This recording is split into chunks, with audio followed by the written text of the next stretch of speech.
What's up guys, it's Justin from Tech with a Twist here, and in today's video we're going to be going over everything that you should know about the Apple versus the FBI court cases that are going on right now.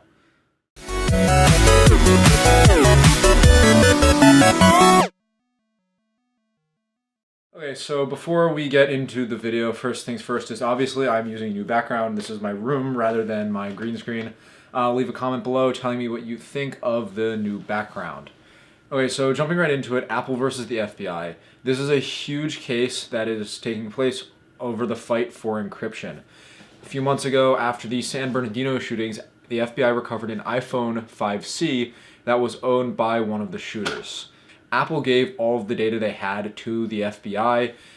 However, the FBI still thinks that there is data on the phone that was put on there after its most recent iCloud backup. So the FBI basically went to Apple and told them to help them open the phone by writing some software that could be put on the phone to break a lot of its encryption.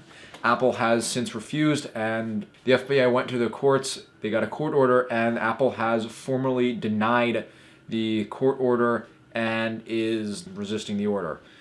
So what the FBI wants Apple to do is they want Apple to write some software that can be pushed on the phone that disables the encryption features like I already said.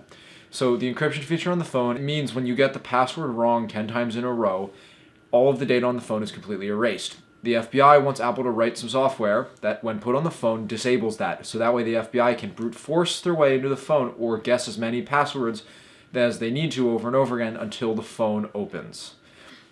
So Apple's side. Apple has been resisting the court order because they feel that if they comply, they will be opening a back door for anyone to get into any smartphone, not an iPhone, not just the FBI. By writing software like this, it proves a point that it's possible, which is a big thing, because once it's shown, anytime the government or another government needs to get into a phone, they might come to Apple or Google and say, get us in. And they'll refer to what Apple did, and they'll say, it happened once, make it happen again. And Apple feels like if that happens, they will be jeopardizing the privacy of hundreds, thousands, millions of people around the world that use encryption on their smartphones. Okay, so the FBI stance is that they need to get in the phone, they need access, and whatever might be in that phone might help the FBI and the rest of the US government to prevent future terrorist attacks.